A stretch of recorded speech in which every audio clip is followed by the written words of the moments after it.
నమస్తే డి న్యూస్కి స్వాగతం. నేను మీ దిగ్విజయ్. ముందుగా బులెటిన్లో హెడ్లైన్స్. రంజాన్ పర్వదినాన్ని పురస్కరించుకొని ఒంగోలు నగరంలోని ఈద్గా వద్ద ప్రత్యేక ప్రార్థనలు నిర్వహించిన ముస్లిం సోదరులు. ప్రేమ ఆప్యాయతలకు ప్రతీకగా జరుపుకునే రంజాన్ పండుగ ప్రార్థనలలో విశేషంగా పాల్గొన్న ముస్లిం సోదరులు. నగరంలో కన్నుల పండుగగా జరిగిన లక్ష్మీ నరసింహస్వామి కళ్యాణోత్సవం. కళ్యాణ మహోత్సవంలో పాల్గొని దేవతామూర్తులకు పట్టు వస్త్రాలు సమర్పించిన డాక్టర్ కామేపల్లి సీతారామయ్య దంపతులు.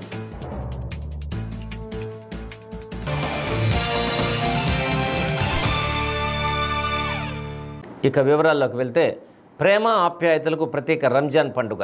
సోదర భావంతో ఐక్యతను చాటే రంజాన్ పండుగను పురస్కరించుకొని ఒంగోలు పట్టణంలో ముస్లిం సోదరులు రంజాన్ పండుగ వేడుకలను ఘనంగా జరుపుకున్నారు. ఈ సందర్భంగా ఒంగోలు గద్దలగుంట ఈద్గా వద్ద జరిగిన ప్రత్యేక ప్రార్థనలో ముస్లిం సోదరులు కుర్తా తకియా ధరించి ప్రార్థనలందు పాల్గొన్నారు. తమ కుటుంబంతో పాటు ప్రజలందరూ సంతోషంగా ఉండాలని వారు ప్రార్థనలు చేశారు. అనంతరం ముస్లిం సోదరులు ఒకరిని ఒకరు ఆలింగనం చేసుకుని రంజాన్ శుభాకాంక్షలు తెలుపుకున్నారు. ఈద్గాకు వచ్చే వారికి వివిధ స్వచ్ఛంద సంస్థలు, పలు రాజకీయ పార్టీల వారు మంచినీటితో పాటు మజ్జిగను అందజేసి ఐక్యతను చాటుకున్నారు.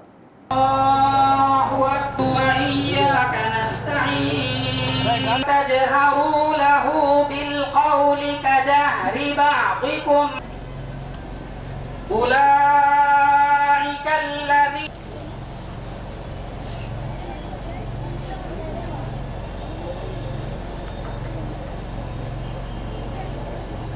الله أكبر الله أكبر الله أكبر الله سمع الله لمن حمده الله الله أكبر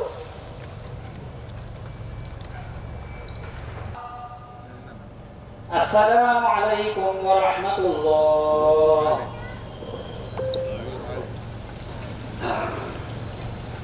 عليه ونعوذ بالله من شرور أنفسنا ومن الله أكبر الله الرحيم يا أيها الذين آمنوا الله أكبر الله أكبر ولله الحمد بارك الله فيك وهد في اللهم احفظنا من كل بلاء الدنيا وعذاب الآخرة.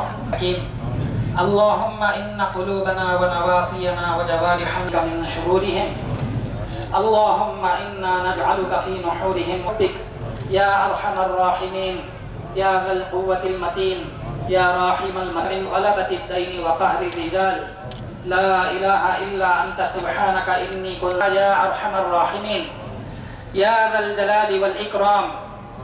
రాష్ట్రంలోని ముస్లిం మైనార్టీలకు కూటమి ప్రభుత్వం అన్ని వేళలా అండగా ఉంటుందని రాష్ట్ర సాంఘిక సంక్షేమ శాఖ మంత్రి డోలాశ్రీ బాల వీరాంజనేయ స్వామి వెల్లడించారు. రంజాన్ సందర్భంగా కొండపిలో ముస్లింలతో కలిసి మంత్రి ప్రత్యేక ప్రార్థనలు చేశారు. అనంతరం వారిని ఉద్దేశించి మాట్లాడుతూ పవిత్రతకు, త్యాగానికి, మత సామరస్యానికి రంజాన్ ప్రతీక అన్నారు. నెల రోజుల ఉపవాస దీక్షల ద్వారా పరిడి వెళ్లిన క్రమశిక్షణ, సహోదరత్వం, దాతృత్వం, దైవభక్తి, ఆధ్యాత్మిక చింతనల కలయిక రంజాన్ అని కొనియాడారు. అల్లా ఆశీర్వాదం రాష్ట్ర ప్రజలపై ఎల్లప్పుడూ ఉండాలని మంత్రి స్వామి ఆకాంక్షించారు. قد أفلح من تزكى وذكر اسم ربه فصلى بل تؤثرون الحياة الدنيا والآخرة خير وأبقى إن هذا لفي الصحف. మా ప్రభుత్వం ఇప్పుడు కూడా అండగా ఉంది. ఎవరు కూడా అపోహలు చెందాల్సిన పరిస్థితి లేదు. చంద్రబాబు వచ్చింది, మేము కలుస్తున్నాం. ఈరోజు కేంద్రంలో బీజేపీతో మేము అందరం ఉన్నప్పుడే కూడాను, ఇంతకుముందు కూడా ఉన్నప్పుడు కూడా ముస్లింల హక్కుల పరిరక్షణ కోసం మైనారిటీస్గా లౌకికవాదం ఉన్నదాన్ని పరిరక్షించే విధంగా మేము ఉన్నాం. పూర్తిగా వారికి అండగా మా ప్రభుత్వం ఉందని తెలియజేసుకుంటూ ఒకసారి తీసుకుంటే ఈ ఈద్గా నిర్మాణానికి కూడా మేము సహకరించింది. సింగరాయకొండలో ఈద్గా చూస్తుంటారు, అది చాలా రాజస్థాన్లో కట్టినటువంటి కట్టడాల మా సంధాని భాష చేత కట్టించేది. దాన్ని లెవెలింగ్ చేద్దామంటే మళ్ళీ ఇప్పుడు అక్కడ నేను లెవెలింగ్ చేస్తాను. పోయినసారి మనకు అక్కడ ఇది మన మీటింగ్ కూడా జరిగింది అనుకుంటా, అందరూ వచ్చి ఉంటారు.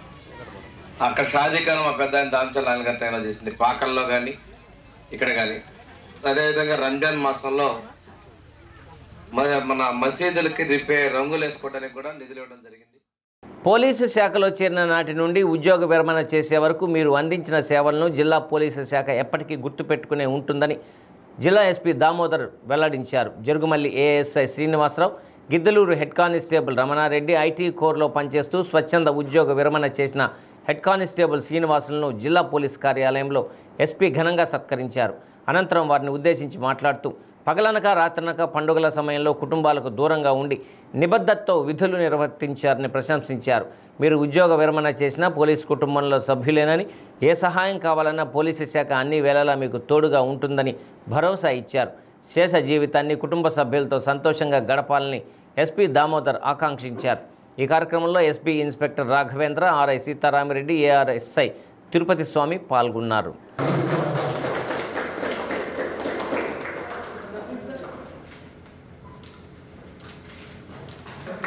శ్రీ సిహెచ్ సీతారామరెడ్డి గారు, అలాగే పోలీస్ అసోసియేషన్ సెక్రటరీ ప్రకాశం జిల్లా శ్రీ వి తిరుపతి స్వామి గారి చేతుల మీదుగా ఘన సన్మానం జరుగుతుంది. దయచేసి అందరూ కూడా కర్తల దూరంతో ఆ కుటుంబాన్ని ఆశీర్వదిస్తారు. దారిద్ర్య రేఖకు దిగువన ఉండే కుటుంబంలో ఎవరికైనా సుస్థి చేస్తే ఉచితంగా వైద్యం అందించే ఎన్టీఆర్ వైద్య సేవలో అలాంటి జబ్బులను చేర్చకుంటే ఇంకేం చేస్తారు? అందిన కాడికి అప్పు చేసి వైద్యం అందేలా చూస్తారు. ఆ వ్యక్తి కోలుకుంటున్నప్పటికీ వైద్యం చేయించే సమయంలో చేసిన అప్పు తీర్చడానికి నానా తంటాలు పడతారు. అలాంటి వారికి సీఎంఆర్ఎఫ్ ఆసరాగా ఉంటుంది.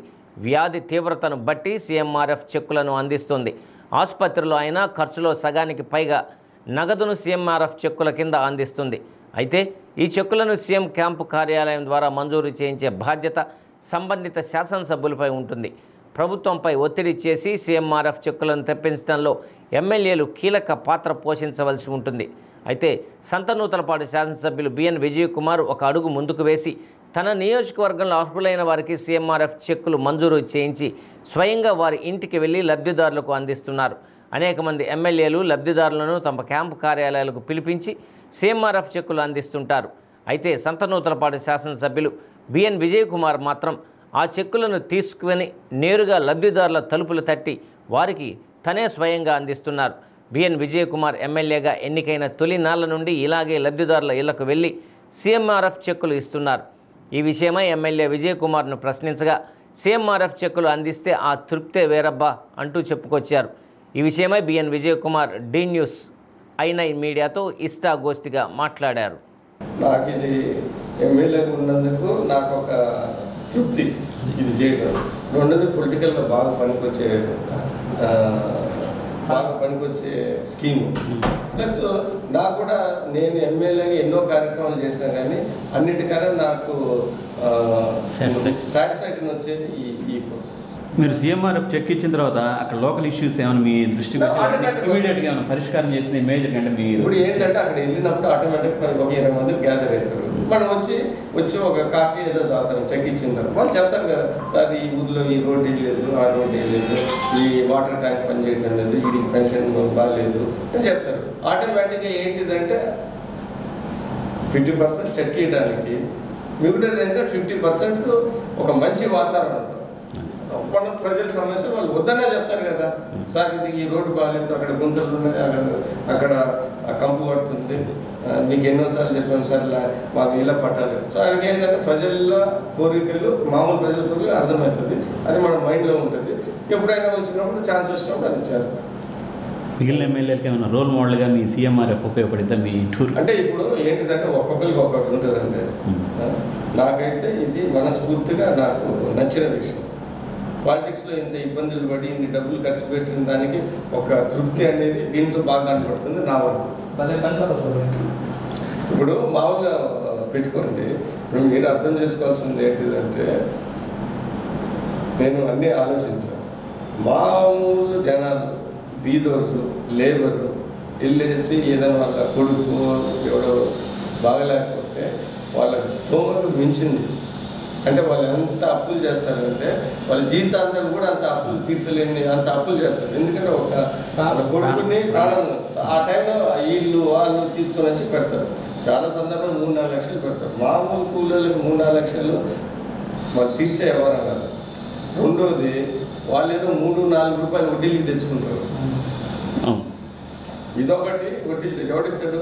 సో దాంట్లో చాలా ఉంటాయి. లేకుంటే వాళ్ళకున్న ఏ ల్యాండ్ ఉంటే చిన్న ఏదైనా ఉన్నా కానీ అవి మొత్తం సగం రేటుకి పావుల రేటుకి అమ్మేసుకుంటారు. సో మనం ఇది తెచ్చిచ్చినప్పుడు 1 లక్ష రూపాయలు ఖర్చు అయిందో 3 లక్షలు 2 లక్షలు ఖర్చు అయినప్పుడు మనం 1 లక్ష రూపాయలు తెచ్చినప్పుడు వాళ్ళకు మొత్తంగా సహాయం చేయడం చాలా విధాలుగా వాళ్ళకి ఉపయోగపడుతుంది. సో అందుకని ఇది నాకు అన్నిటికన్నా బ్రహ్మాండ ప్రోగ్రాం అనేది నా అభిప్రాయం. నాకు కూడా మంచిగా అనిపించే ప్రోగ్రాము. నేను కూడా దేవుడు అనేవాడు ఉంటే ఇలాంటి ప్రోగ్రాం చేస్తే నాకు కూడా దీవిస్తారని నాకు కూర్చున్నాము. ఇప్పటివరకు మీరు ఎన్ని ఇచ్చారు సార్? ఈ మన గవర్నమెంట్ కూటమి గవర్నమెంట్ కూటమి గవర్నమెంట్ వచ్చిన తర్వాత దగ్గర ఒక 200 వరకు ఇచ్చాను. 175 వరకు అంటే మధ్యలో ఇంకొక 50 వస్తున్నాయి. ఆల్రెడీ ఒక 70-80 ఇచ్చాను. ఒక 200 వరకు ఇచ్చాను. ఇంకొక 200-300 అక్కడ వెయిటింగ్లో ఉంది.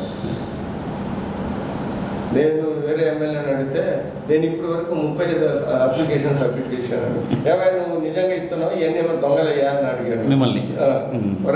మేము చాలా ట్రైనింగ్ ఇచ్చాము మా వాళ్ళకి. అన్నిటికన్నా ఆశ్చర్యమైన విషయం, నాకు కూడా తృప్తిన విషయం ఏంటిదంటే ఒక 4-5 సంవత్సరాల క్రితం 14-19లో బెత్తూరు నర్సింగ్ హోమ్ ఉంటుంది. బెత్తూరు నర్సింగ్ హోమ్ అప్పుడు అంటే ఇప్పుడు కూడా మంచి నర్సింగ్ హోమ్. అప్పుడు కూడా చాలా కొద్దిగా కామన్ మ్యాన్కి అందుబాటులో ఉండే నర్సింగ్ హోమ్, వైద్యం కొద్దిగా చీప్గా. ఆ నర్సింగ్ హోమ్లో డెలివరీ అండ్ పెద్ద ఆపరేషన్ మామూలు ఆ రోజులలో 18,500 లేకపోతే 21,000 operation and delivery and operation. So మామూలుగా అతి బీద వాళ్ళు వెళ్తారు. దానికి వెళ్ళినప్పుడు ఇంత అవుతుందయ్యా అంటే బెడ్ మీదే చాలామంది మేము ఏదో విధంగా తెచ్చుకుంటాం లేదు సార్, 20,000 కట్టేస్తాము, మా ఎమ్మెల్యే గారు మాకు 15,000 ఇస్తారు సీఎం రిలీఫ్ అని అంత భరోసా. సో అది కూడా ఒక జనాలకి అంత భరోసా ఉండటం, మనం కూడా వాళ్ళ కోరికలు ఈ విధంగా తీర్చటం, అది కూడా మంచి సంతృప్తి కల విషయం. నిజంగా గ్రేట్ఫుల్ సార్ ఇది మాత్రం. ఎందుకంటే మరి సీఎం గారు ఏమన్నా ప్రత్యేకంగా అప్రిషియేషన్ ఎక్కువ అప్రిషియేట్ చేస్తే ఎక్కువ సీఎం రిలీఫ్ ఫండ్ పెడతారని చేయటం ఓపెన్గా లోపలైతే ఖచ్చితంగా ఉంటుందని నేను అనుకుంటున్నాను. మాత్రం అనుకోండి కష్టాలు సాయం చేసేటప్పుడు కొద్దిగా మానవత్వం ఉన్న వాళ్ళు ఖచ్చితంగా అట్లీస్ట్ వాళ్ళు ఎంత వైసీపీ పార్టీ అయినా వేరే పార్టీ అయినా కానీ సరేలే విజయ్ కుమార్ ఇచ్చారు కదా మనకు ఏదైనా కానీ అని ఒక 2 సగం ఓట్లు వేసిన సందర్భాలు చాలా ఉన్నాయి. గత ప్రభుత్వంలో ఇంకోటి కూడా ఏంటంటే వాడు లీడర్ అయినప్పుడు ఇచ్చినప్పుడు లోకల్కి ఎలా ఉంటుంది, నువ్వేమో విజయ్ కుమార్ దగ్గర వెళ్ళి నువ్వు ఏ పార్టీ అయినా ఆయన దగ్గర డబ్బులు ఈ సీఎం రిలీఫ్ ఫండ్ ఇచ్చుకోవచ్చు, ఇప్పుడేమో ఆయన వ్యతిరేకంగా మాట్లాడు నువ్వేం మనిషివా అని మామూలు ప్రజలు అడిగేవాళ్ళు చాలామంది ఉంటారు. సో వాడు ఒక కరుడు కట్టిన వేరే పార్టీ వాడైనా కానీ ఆ విషయం వచ్చాక కొద్దిగా తగ్గుతుంది. సో తగ్గుతున్నప్పుడు అది పొలిటికల్ మనకు పనికి వస్తుంది. అంటే నాకు పర్సనల్గా మాస్లో తిరగడానికి అవకాశము, విజయ్ కుమార్ కూడా కొద్దిగా పేదల దగ్గరికి ఇంటికి వస్తాడు, 10 మందికి సాయం చేసేది నీట్గా. అందుకని నేను ఈరోజు 20 ఏళ్ళు రాజకీయం గట్టిగా చేస్తున్నానంటే నా ఉద్దేశంలో సీఎం రిలీఫ్ అని దానికి ఒక ముఖ్య పాత్ర. ఎందుకంటే ఎవరైనా కానీ మన ఇంటికి వెళ్ళి ఆదుకున్నప్పుడు వాడు ఆటోమేటిక్గా పక్క వైసీపీ వాడు అయినా కానీ సమయానికి వచ్చినప్పుడు ఒక ఓటనే వేస్తారు. ఎందుకంటే సరే కొంతమంది వేయకపోవచ్చు కానీ వేస్తారు. అది నేను చాలా రోజుల నుంచి 20 ఏళ్ళ నుంచి చేస్తున్నాను కాబట్టి బాగా పబ్లిసిటీ అయింది. ప్లస్ అది ఒంగోలు పక్కన ఉన్న కాన్స్టిట్యున్సీ కదా, ఎవరికైనా బాగాలేకపోతే ఇక్కడ హాస్పిటల్స్కి వచ్చేస్తారు. సో అది బాగా డెవలప్ అయింది కాబట్టి నాకు రోజు యావరేజ్గా ఏ రోజైనా కానీ యావరేజ్గా 5 తక్కువ ఉంటాను. మానసపుత్రిక అనుకోవచ్చు సార్, మానసపుత్రిక అంతే. నాకు ఇష్టము అది, నాకున్న దాంట్లో అది చాలా మంచి. ఎందుకంటే స్వయంగా చెప్పులు అందిస్తుంటే వాళ్ళ ఫీలింగ్స్ ఎలా ఉన్నాయి సార్? నేను అవన్నీ ప్రొసెస్ చేసి తెస్తాను కాబట్టి నా కాన్స్టిట్యున్సీలో అది చాలా అందరికీ తెలుసు. నేను ఎందుకు ఊరికి వెళ్తున్నానంటే ఒక మామూలు ఎస్సీ కాలనీకి నేను వెళ్ళాను, ఒక ఎమ్మెల్యే ఈ ఇంటికి వచ్చాడు, మామూలు ఎస్సీ కాలనీకి ఇంటికి వెళ్ళాను. ఇంటికి వెళ్ళినప్పుడు ఒక ఎమ్మెల్యే 10 మంది వచ్చినప్పుడు పోలీసు వాళ్ళు వచ్చినప్పుడు మామూలు ఊర వాతావరణం ఎలా ఉంటుంది, అరే వచ్చాను ఇంటికి, వస్తే ఆటోమేటిక్గా పబ్లిసిటీ. ఆ సెక్రటరీలో 2 గంటలు ఏదైనా ప్రత్యేక దృష్టి పెడితే ఎంతో మందికి కోట్ల రూపాయలు డబ్బులు ఇస్తుంది. సో అది ప్రభుత్వంలో ఒక ఎమ్మెల్యేగా నాకున్న అవకాశం ప్రజలకి బాగా పనికొచ్చే అవకాశం అని నేను బాగా గుర్తించి నేను దాని మీద ఎక్స్ట్రా ప్రయత్నము కష్టపడను. అంటే ఎందుకు చాలా మంది అడుగుతారు, నేను ఎందుకు ఇంటింటికి వెళ్తున్నానని చాలా మంది అడుగుతారు. ఏదో ఆఫీస్ బిల్స్ ఇచ్చేయచ్చు కదా, లేకుండా మండల్ లీడర్స్కి ఇచ్చేయచ్చు కదా అని కొన్ని వాదనలు. దానికన్నా ముందర కూడా చాలా మంది మా లీడర్సే అడిగారు,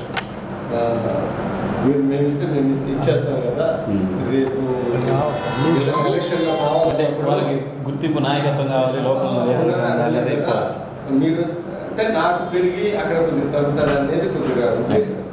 సో నేనేమనంటే మీతో పాటు నేను కూడా ఉండాలి అనేది నేను చెప్పాను. ఈరోజు 1900 కార్డులో ఇన్ని సీఎం రిలీఫ్ రావడానికి కారణం ఏంటిదంటే నేను ఎమ్మెల్యేగా పార్టీస్లో దిగినప్పటి నుంచి 2009 నుంచి ప్రతిసారి నేను సీఎం రిలీఫ్ ఫండ్లో బాగా చేశాను. కేంద్ర రాష్ట్ర ప్రభుత్వాలు వక్ఫ్ సవరణ బిల్లును వ్యతిరేకించాలని కోరుతూ పవిత్ర రంజాన్ పండుగ రోజున ముస్లిం సోదరులు ఒంగోలు పట్టణంలో నల్ల రిబ్బన్లు చేతికి ధరించి నిరసన వ్యక్తం చేశారు. స్థానిక పాత మార్కెట్ కూడలి వద్దనున్న మౌలానా అబుల్ కలాం ఆజాద్ విగ్రహం వద్ద చేపట్టిన నిరసన కార్యక్రమంలో ముస్లిం సోదరులు పాల్గొని తమ నిరసనను తెలియజేశారు. వక్ఫ్ చట్ట సవరణపై పార్లమెంటు గతంలో జాయింట్ పార్లమెంటరీ కమిటీని నియమించిందని అన్నారు. ఆ కమిటీ సవరణలపై అభ్యంతరాలను అభిప్రాయాలను సేకరించి ప్రజల అభిప్రాయాలను తెలియజేయవలసిన ఉన్నప్పటికీ అందుకు భిన్నంగా జేపీసీ వ్యవహరిస్తుందని ఆరోపించారు.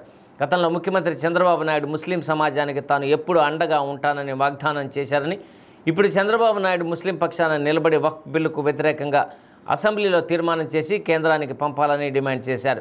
వక్ఫ్ బోర్డులో ముస్లిం ఏతరులను సభ్యులుగా చేర్చడం, వక్ఫ్ ఆస్తులను సర్వే కమిషన్కు బదలాయించడం, కలెక్టర్ సర్వే చేసేందుకు వీలు కల్పించడం, హైకోర్టులో సవాల్ చేసేందుకు వీలు కల్పించడం వంటి వాటిని బిల్లులో ప్రవేశపెట్టారని, ఇది ముస్లిం సమాజానికి తీరని నష్టమని అభివర్ణించారు. రాజ్యాంగ సవరణ ద్వారా నియంతృత్వ పాలనను శాశ్వతపరచుకోవటం తప్ప దేశ ప్రజలకు శ్రేయస్కరమైన పాలన అందించాలనే ఆలోచన కేంద్ర ప్రభుత్వానికి లేదని ఆరోపించారు. తక్షణమే కేంద్ర రాష్ట్ర ప్రభుత్వాలు వక్ఫ్ బిల్లును వ్యతిరేకించాలని కోరారు. ఈ కార్యక్రమంలో ముస్లిం సంఘాల నాయకులు పఠాన్ కరీముల్లా ఖాన్, షేక్ కరీముల్లా, మహమ్మద్ రఫీ, టీవీఎస్ జిలానీ, గౌస్ బాషా, హసన్ ఖాన్, షేక్ అబ్దుల్ రవూజ్, షేక్ రహమాన్ తదితరులు పాల్గొన్నారు.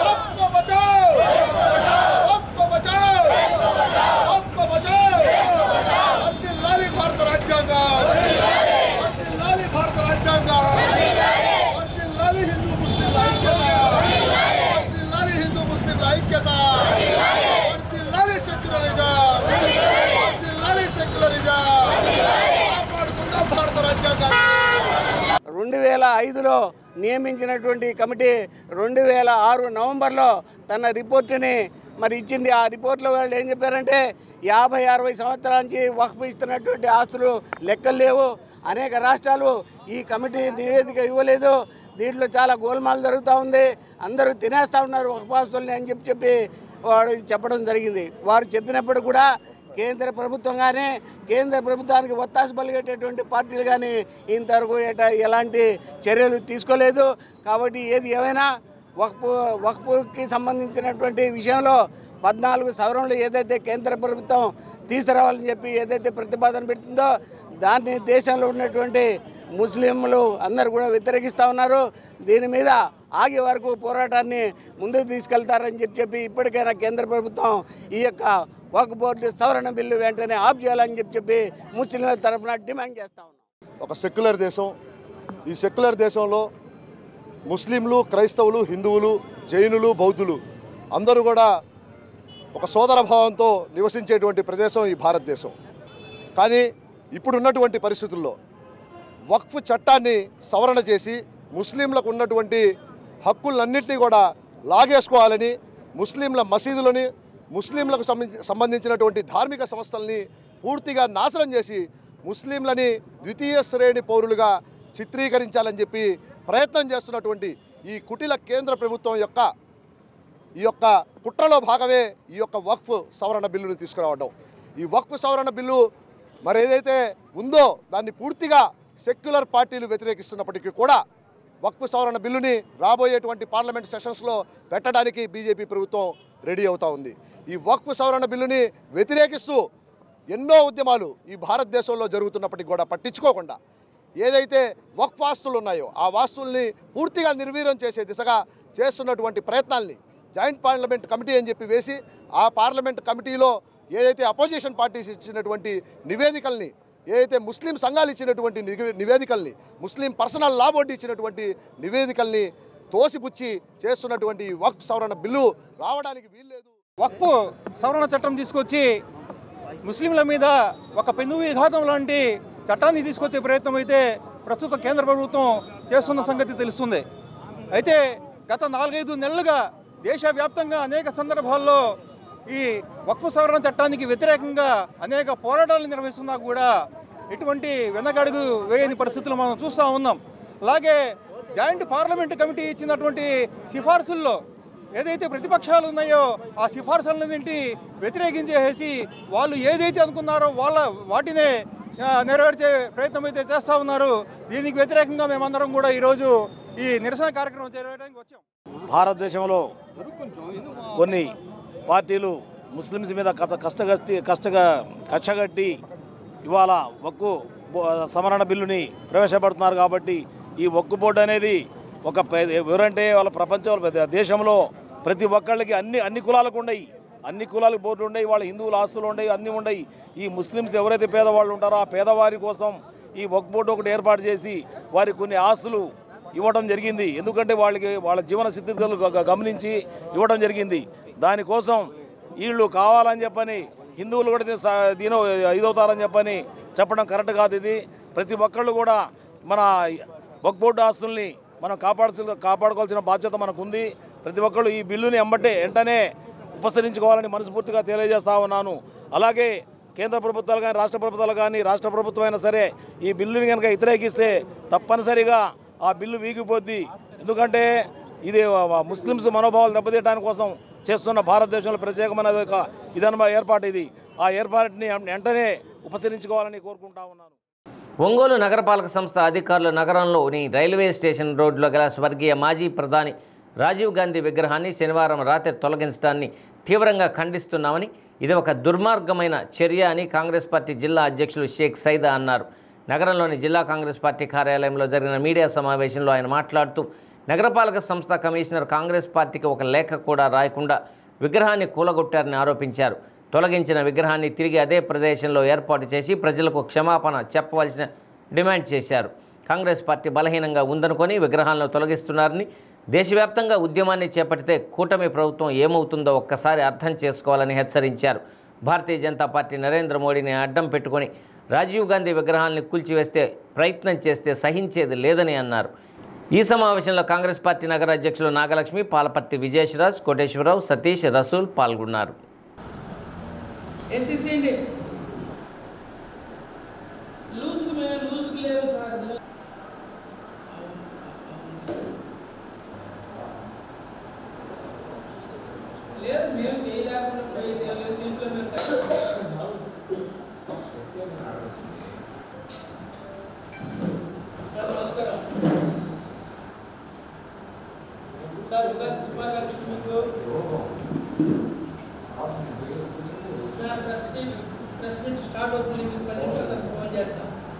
ఎందరికో స్ఫూర్తినిప్పినటువంటి కాంగ్రెస్ పార్టీ జాతీయ నాయకుడైనటువంటి శ్రీ రాజీవ్ గాంధీ గారి విగ్రహాన్ని కాంగ్రెస్ పార్టీకి ఒంగోలు నగరంలో ఉన్నటువంటి కాంగ్రెస్ పార్టీ నాయకులకు కానీ జిల్లా పార్టీకి కానీ ఎలాంటి ముందస్తు సమాచారం లేకుండా కూల్చివేయడం అనేది చాలా దుర్మార్గమైనటువంటి చర్య. దీన్ని కాంగ్రెస్ పార్టీ తీవ్రంగా ఖండిస్తూ ఉందని చెప్పి మీకు తెలియజేస్తూ ఉన్నా. ఎందుకంటే ఒకసారి ఆలోచించాలా, వాస్తవంగా విగ్రహం కనుక ట్రాఫిక్ ఇబ్బంది అయితే ఎన్ని సంవత్సరాలైంది విగ్రహం ఏర్పాటు చేసి? ఇప్పుడే ట్రాఫిక్ ఇబ్బంది అయిందా? ఇప్పుడే ప్రమాదాలు జరిగాయా? దీన్ని ఒకసారి ఆలోచించాల్సిన అవసరం ఉంది.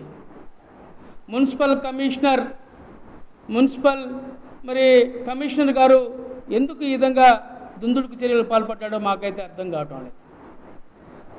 వాస్తవంగా విగ్రహం అడ్డం అయితే ప్రమాదాలు జరుగుతూ ఉంటే ఇది తొలగించాల్సిన పరిస్థితులే ఏర్పడితే రోడ్డు వైండింగ్కి ఇబ్బంది అయితే కాంగ్రెస్ పార్టీకి మీరు రాతపూర్వకంగా ఒక లెటర్ పెడితే మా సొంత ఖర్చులతో మేమే తొలగించేవాళ్ళం. అలాంటి పని చేయకుండా మీరు ఏకపక్షంగా రాత్రికి రాదే జేసీబీలు పెట్టి కూల్చేయటంలో అర్థమైంది. దీంట్లో ఏమనుకుంటున్నారు కాంగ్రెస్ పార్టీ అంటే? కాంగ్రెస్ పార్టీ జాతీయ పార్టీ, ఈ దేశానికి స్వాతంత్రం తీసుకొచ్చినట్టు పార్టీ. ఈ రాష్ట్రంలో ఏదో బలహీనంగా ఉందని చెప్పి మీరు రెచ్చిపోతే మేము చూస్తూ ఊరుకోం, అది గుర్తుపెట్టుకోండి. మరి నిన్నటి దినాన అంటే 29 శనివారం రాత్రి 8 గంటలకి రైల్వే స్టేషన్ మార్గానికి సర్కిల్లో ఉన్నటువంటి క్లౌపేట ఏరియాలో రాజీవ్ గాంధీ గారి యొక్క విగ్రహాన్ని ఏమాత్రము కూడా కాంగ్రెస్ పార్టీ శ్రేణులకి కానీ కాంగ్రెస్ పార్టీలో ఉన్న పెద్దలకు కానీ ఎలాంటి ముందస్తు ఇన్ఫర్మేషన్ తెలియనీయకుండా, ఒక సమాచారం కూడా ఇవ్వకుండా ఈ రోజున ఒంగోలులో ఉన్నటువంటి మున్సిపల్ కమిషనర్ గారు వారి యొక్క నిర్ణయాన్ని ఏకగ్రీవంగా తీసుకుని రాత్రికి రాత్రి విగ్రహాన్ని కూల్చేయటం, అక్కడ దాన్ని క్లీన్ చేయటం కూడా జరిగింది. అసలు ఇక్కడ గొప్ప విషయం ఏంటి అంటే, నిన్న టీడీపీ వాళ్ళందరూ కూడా వారి యొక్క పార్టీ ఆవిర్భావ దినోత్సవం అని చెప్పి చాలా ఘనంగా వాళ్ళ పార్టీల్లో కూడా విగ్రహాలకి మాల్లేసుకుని రామారావు గారిని ఘనంగా పూజించుకుంటూ వాళ్ళ యొక్క ఆవిర్భావ దినోత్సవాల్ని చాలా పండగగా జరుపుకున్నారు. మీరంతా ఆవిర్భావ దినోత్సవాల్ని అంత పండగగా జరుపుకున్నటువంటి మీ శుభదినాన్న ఈ యొక్క దేశం కోసం ప్రాణత్యాగాలు చేసి ఈ దేశ భవిష్యత్తు ప్రజల కోసము ఎన్నో గొప్ప గొప్ప పథకాలను తీసుకొచ్చి పెట్టి నేడు యువతరం కానీ కొన్ని రాష్ట్రాల్లో చెప్పుకోవాలన్నా ఈ రోజుల్లో ప్రతి ఒక్కరి చేతిలో టెక్నాలజీ ఉంది అన్నా, ఆ టెక్నాలజీ పరంగా ఈ దేశాలు ఈ రాష్ట్రాలు కూడా ఉన్నాయి అంటే, ఈ దేశం రాష్ట్రం ఉంది అంటే దానికి ముఖ్య కారణం రాజీవ్ గాంధీ గారు అని చెప్పి కూడా కొనియాడబడుతున్నారు. దేశానికి స్వాతంత్రం తీసుకొచ్చినటువంటి పోరాటం చేసినటువంటి నెహ్రూ గారి మనవడు ఆయన. మరి ఈ దేశ ప్రధానిగా ఉండి ఐటీ రంగంలో కానీ టెలికాం రంగంలో కానీ పంచాయతీరాజ్ సంస్కరణలో కానీ తనదంటూ ఒక ప్రత్యేకమైన ముద్ర వేసుకున్నటువంటి గొప్ప నాయకుడు రాజీవ్ గాంధీ గారు. మరి ఈ దేశ యువతకి చైతన్యవంతులై ఉన్నారు. 21 సంవత్సరాలు కాదు 18 సంవత్సరాలకే ఓటు హక్కు కల్పించి ఎంతోమంది యువకులు ఈరోజు ప్రజాస్వామ్య ప్రక్రియలో భాగం కావడానికి ముందుండి నడిపించిన వ్యక్తి రాజీవ్ గాంధీ గారు. కాబట్టి అటువంటి మహనీయుడికి ఇట్లా అవమానపరచడం తగిన పద్ధతి కాదు. కాబట్టి మీరు చేసిన తప్పుని రియలైజ్ అయ్యి తిరిగి కాంస్య విగ్రహాన్ని ఏర్పాటు చేయాలని చెప్పి మేము కోరుతా ఉన్నాం. ఒంగోలు పట్టణంలోని భాగ్యనగర్ 4వ లైన్ వద్ద నూతనంగా ఏర్పాటు చేసిన బటర్ఫ్లై బ్యూటీ పార్లర్ను ఒంగోలు నగరపాలక సంస్థ మేయర్ గంగాడ సుజాత ముఖ్య అతిథిగా విచ్చేసి ప్రారంభించారు. కార్యక్రమానికి విచ్చేసిన మేయర్కు నిర్వాహకులు పుష్పగుచ్చాలతో సాదర స్వాగతం పలికారు. అనంతరం బ్యూటీ పార్లర్ను ప్రారంభించిన ఆమె పార్లర్ నందు అందిస్తున్న బ్యూటీషియన్ వివరాలను నిర్వాహకులను అడిగి తెలుసుకున్నారు.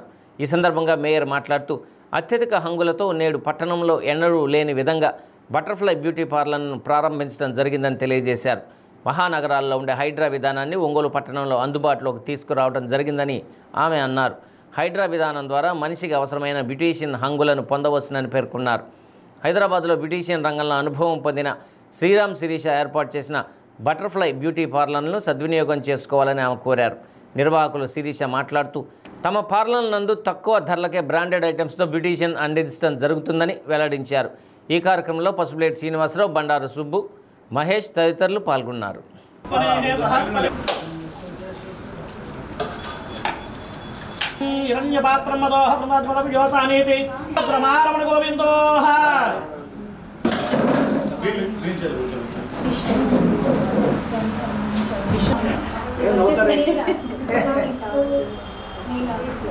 నీలర్స్ పెట్టారు.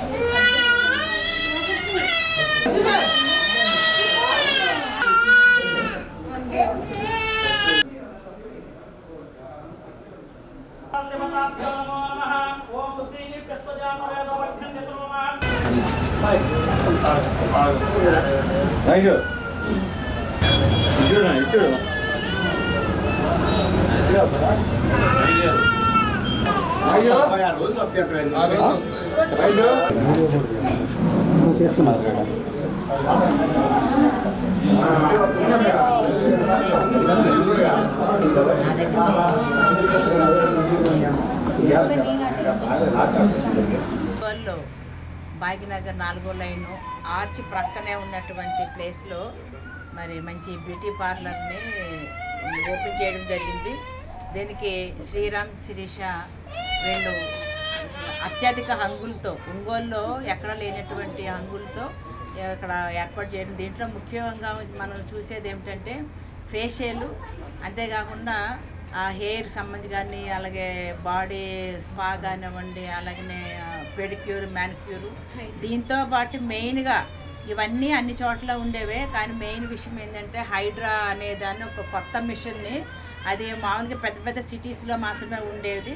అలాంటి పెద్ద హైడ్రా అనేది ఇక్కడికి రావడం జరిగిందండి. దాని ముఖ్య ఉద్దేశం ఏంటంటే మనము అక్కడికి వెళ్ళి నిలబడగానే మన ఫేస్ని మనం ఒకసారి చూపిస్తే చాలండి, మన స్కిన్కి ఏ టైప్ ఆఫ్ ట్రీట్మెంట్ అవసరం అవుతుంది ఏమిటి అనేది అదే చెప్పడం జరుగుతుంది. అంటే ఏజ్ని బట్టి, అలాగే కళను బట్టి, ఖచ్చితంగా మన స్కిన్ యొక్క టైప్ని బట్టి ఒక ట్రీట్మెంట్ని కూడా అది సజెస్ట్ చేయడం జరుగుతుంది.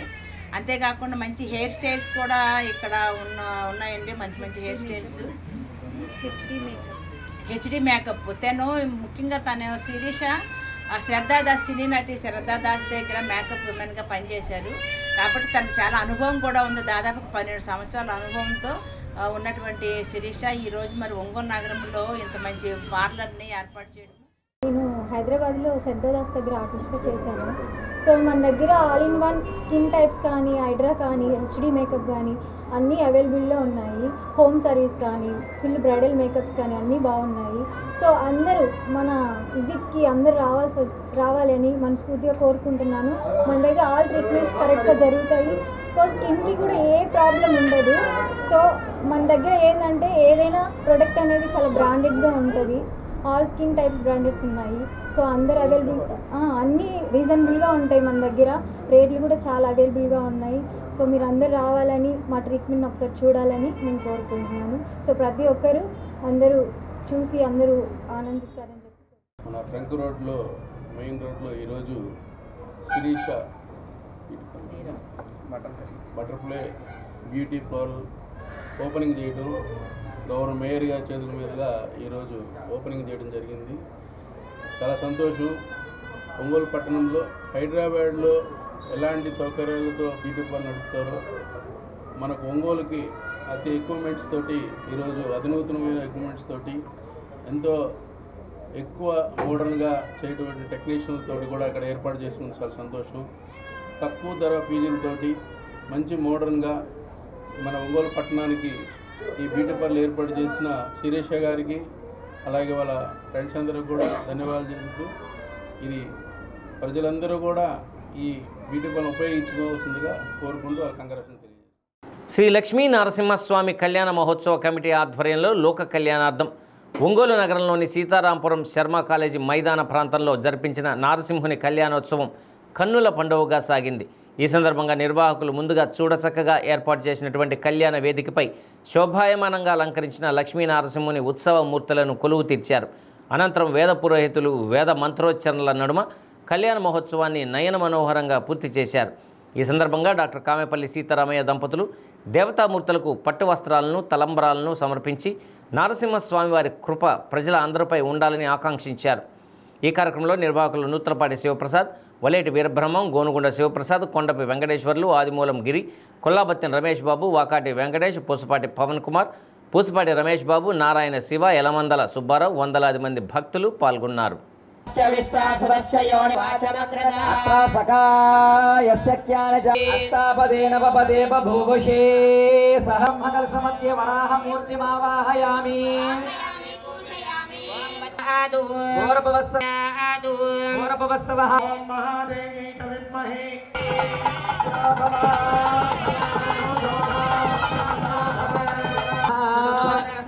సమర్పయామి.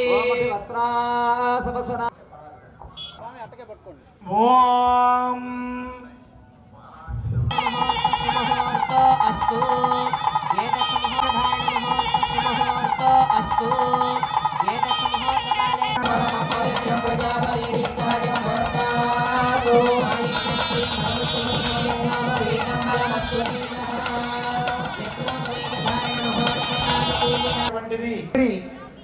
ఆ కన్యని దానమిస్తూ నవావరణ పరివృతి విశ్వావసూనామ సంవత్సరే ఉత్తరాయణే వసంతరతో శ్రీరామలక్ష్మీ స్వామి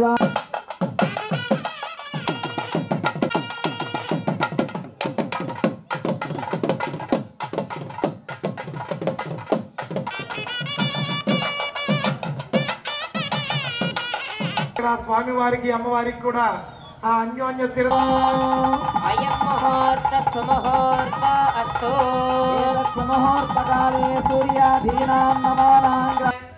ఎవరికని కూడా తీశారు మొట్టమొదటిసారి మధ్యలో ఏర్పాటు చేస్తారు.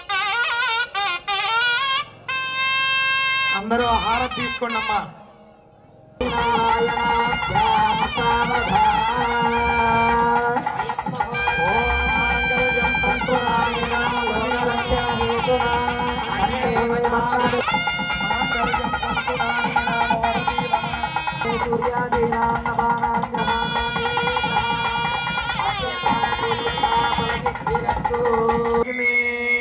స్వామి వారికి శ్రీ లక్ష్మీ నరసింహ స్వామి వారికి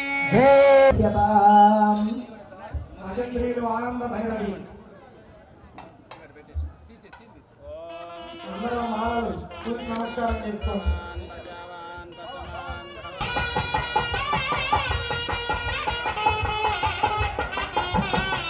తదుపరి ఆఖరిగా నల్లపోసలం ఎత్తలేదు నీలలోహిత దేవత ఆ నల్లపోసల దండని ఏర్పాటు సంతానోత్పత్తి ఆ గర్భాధానం అనేటటువంటిది జరుగుతుంది కాబట్టి అక్కడ ఉండేటటువంటి ఆ నరాల స్పర్శ చేత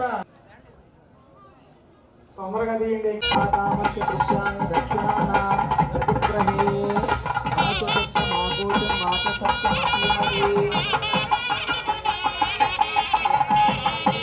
ఈ తలంబ్రాల కార్యక్రమం అయిపోయిన తర్వాత పీటల మీద కూర్చున్న వాళ్ళకి వస్త్రాలు పెట్టేది ఉంటుంది.